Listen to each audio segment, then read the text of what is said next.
Hello and welcome once again to Wrecknology, the show that reviews technology and then destroys it because that's what you want, deep down inside your heart. You really want it. Today we're reviewing the Samsung Galaxy Note. Okay, so the Note is just about as thin as the iPhone 4S or any other smartphone, but it is really wide and weighty because of that huge screen. That doesn't mean that it won't fit in your pocket though. It fits just fine. However, you do run the risk of people staring at you when you put this giant phone up to your head like this.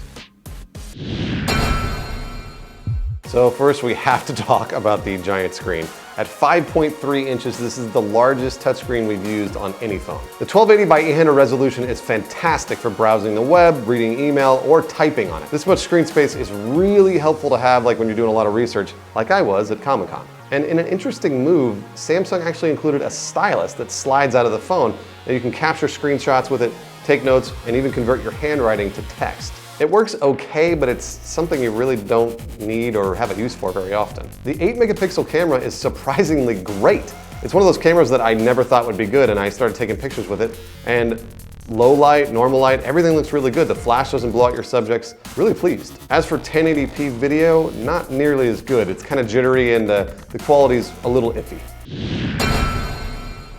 So the Note runs on Gingerbread, and that means touch responsiveness is pretty laggy.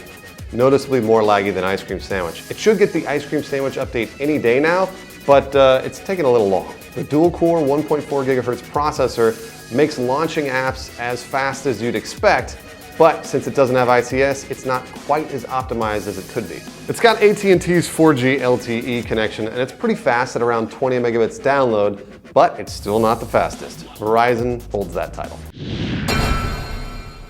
The Samsung Galaxy Note is $200 with a contract on Amazon Wireless, which is kind of expensive considering it's been out for a few months now. It's not necessarily sleek because of this huge screen, but it is thinner than you'd expect, and it's really nice to have all that screen space to swipe around and do a bunch of stuff with. The rest of the features work pretty well. It doesn't have Ice Cream Sandwich, so for now, since it doesn't have ICS, it should in a few days, but since it doesn't have it, we're gonna give it a 6.5 out of 10. So I'm not going to spin the wheel on the Samsung Galaxy Note. Instead, I've noticed a lot of comments on Wrecknology that are all kind of basically the same questions, so I'm going to answer them right now for you. Here's the first one. YouTube user Pure3Official2. So instead of giving the stuff away and gaining more loyal subscribers, you destroy it for no reason. I want it, it's mine. Give me free shit. Well, Pure3Official2, whatever your name is. The reason we don't give things away on Wrecknology is because it's called Wrecknology. We wreck technology, and if we just gave it away to you, you'd be the only happy one. What about the other 30, 40, 50,000 people that wanted to see the wreck? YouTube user LiamRoad1 says, will it blend? Really? Will it blend? Yes, LiamRoad1, it will blend. Next. Daz Manada asks, how much does it cost per episode of wrecking the gadgets to break on camera cost? Well, Dazman of the, it varies from week to week. So sometimes we have to buy that gadget and destroy it. Other times it gets donated by the company. So for example, Logitech actually gave us that keyboard and mouse and they said, put it down the gun range, go ahead, which is pretty cool of that company and other companies that have donated to Wrecknology. So next question. Niall8100 comments, Bruce explained before that when they get these products to review, they are contractually obliged by the companies to destroy it as part of the deal. Niall8100, I never told you that. We're not obliged to destroy these products. It's actually, these products come to us on loan from the companies themselves and then we review them. We're not obligated to destroy them. I just get lucky sometimes and the companies want to do it. So. Way to go. Next question. YouTube user Scott's Craft said, anybody else waiting for it to land on FPS Russia? Scott's Craft, I am definitely waiting for it to land on FPS Russia. Definitely. Next question.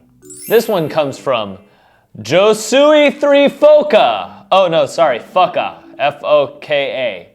And he says, what a waste of money, meanwhile, in Africa, spelling while W-I-L-E.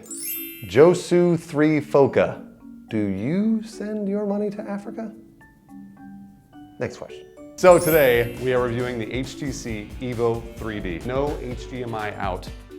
MBH8280 says, no HDMI out! Do your research before you review! You can HDMI out through the USB micro charging port! I hate when people do the review and funny stuff. All right, MBH8280. I've seen this question 1,000 times on that HTC Evo episode. Micro USB, HDMI out. The reason I said no HDMI out is because it actually doesn't come with that in the box. So if you bought that phone, opened it up, wanted to do HDMI out, it would not work. You'd have to go and buy another cable for 20, 30, 40 bucks. That's why I said it that way. Next question. From Ownage Brothers Inc. Hey, I just wanted to tell you that this show is retarded as fuck.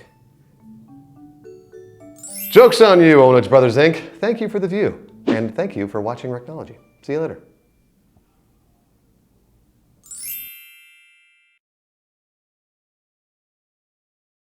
Los que no, los que